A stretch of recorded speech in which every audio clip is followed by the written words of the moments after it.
రెండుసార్లు నోరు జారినే ఈటల రాజేందర్ నా కొడుకు ఏంద్ర అది ఏంద్ర అది ఏం మాటలు అవి. ఇప్పుడు నేను అదే జగ్గారెడ్డిగా, నేను కాంగ్రెస్ పార్టీ నాయకుడుగా, నువ్వు ఒక ఎంపీ, ఒక బీజేపీ నాయకుడవు. అందుకే నేను ముందే చాలా క్లియర్గా చెప్పిన, ఈటల రాజేందర్ సబ్జెక్టు మీదకేం ఏం మాట్లాడలే. బగర్ సబ్జెక్టులో నోటికి వచ్చినట్టు సీఎం రేవంత్ రెడ్డి గురించి, కాంగ్రెస్ పార్టీ నాయకుల గురించి మాట్లాడిండు. నేను అదే అంటున్నా, నా కొడుకు ఏంద్ర అది ఏం మాటలు ఈటల రాజేందర్. నేను ఎందుకు అంటున్నా ఏంద్రా ఏం మాట్లాడరా అని ఎందుకు అంటున్నా, నువ్వు కూడా స్లిప్ అయి నువ్వు కూడా నోరు జారేసినావు.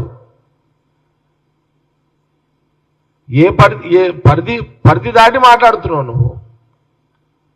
ఒక సీనియర్ నాయకుడు లెక్కల్లో లేవు, ఎంపీ లెక్కల్లో లేవు. నువ్వు మాట్లాడిన దానికే అందుకే అన్నా, నువ్వు తిట్లు మాట్లాడాను, నేను కూడా తిట్లే మాట్లాడుతున్నా మీడియా ద్వారా.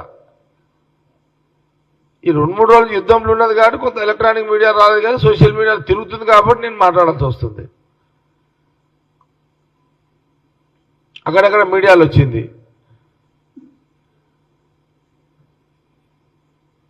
నా కొడుకండి ఎవరు రా, నీకు ఏం మాటలు రావి ఈటల రాజేందర్, ఏమనుకుంటున్నావు నువ్వు?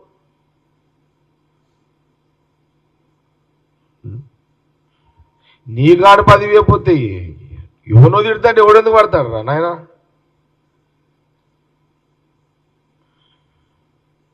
నా కొడుక ఏందిరా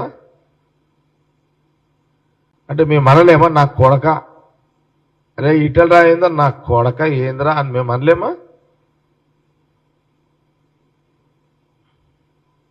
అరే ఈటల రాజేందర్ నా కొడక తలకాయ తిరిగినాదిరా అని అనలేమా? అరే ఈటల రాజేందర్ నా కొడక పాగలుగా అయినామని మేము అనలేమా? అరే ఈటల రాజేందర్ నా కొడక నువ్వు జరిగినవరా అని మేము అనలేమా? ఏమనుకుంటున్నావు నువ్వు? మేము తిడితే నువ్వు ఊరేసుకొని వస్తావురా నాయన. అసలు నేను చెప్తున్నా, నేను జగ్గారెడ్డిగా చెప్తున్నా. అంటే వీళ్ళు మెదడు పని చేస్తున్నట్ట, కింద ఏం జరుగుతుంది పైన తెలుస్తుందా అర్థమైతే లేదు. ఈ హైడ్రా వచ్చినప్పుడు మేము హైడ్రాకే వ్యతిరేకం కాదు, మేము ఎప్పుడు హైడ్రాకి వ్యతిరేకం కాదు, చెరువులు గొప్పగా సుందరీకరణ చేసేదానికి వ్యతిరేకం కాదు, మూసీలో కొబ్బరి నీళ్ళు లాంటి నీళ్ళు పారిస్తా అంటే మేము వ్యతిరేకం కాదు. వ్యతిరేకం వల్ల ఏంటంటే 30 ఏళ్ల క్రితం, 40 ఏళ్ల క్రితం లేదా 10 ఏళ్ల క్రితం ఇళ్ళల్లో పనిచేసిన వాళ్ళు కావచ్చు, చిన్న ఉద్యోగులు కావచ్చు, లేదా గవర్నమెంట్ ఉద్యోగులు కావచ్చు, బంగారం అమ్ముకొని రుణాలు తీసుకొచ్చుకొని ఒక ఇల్లు కట్టుకుంటే 30 ఏళ్ల క్రితం కట్టచ్చు, అది 10 ఏళ్ల క్రితం కట్టచ్చు. ఇవి అక్రమం అని కూల్చేసే అధికారం నీకు ఎవడిచ్చిండ్రు అనేది మన ప్రశ్న.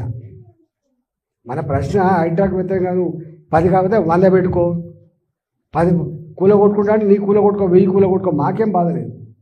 కానీ మా రెక్కల కష్టార్జితం ఇది. ఏ కుటుంబానికైనా 2 ఆశయాలు ఉంటాయి.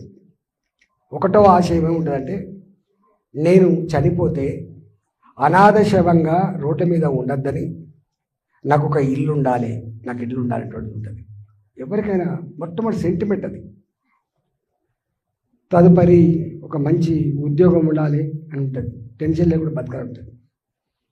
అట్లాంటి ఇల్లు కోసం, ఆ సెంటిమెంట్ ఇల్లు కోసం ఇంత కష్టపడి ఇల్లు కొనుక్కోవడమో భూమి కొనుక్కొని కట్టుకోవడం చేస్తే 20 ఏళ్ళ తర్వాత, 30 ఏళ్ళ తర్వాత, 10 ఏళ్ళ తర్వాత ఇది అక్రమం అని చెప్పి వాడిని ఓడిసి ఇచ్చితే వానికి ఏం కాదు, వాడు ఇచ్చిపోతాడు వాడు. కానీ ఇంతకుముందు ఆయన చెప్పినట్టుగా 3 రోజులు అవుతుంది మేము కంటి మీద కొనుక్కులేదు, భయంగా బతుకుతున్నాం.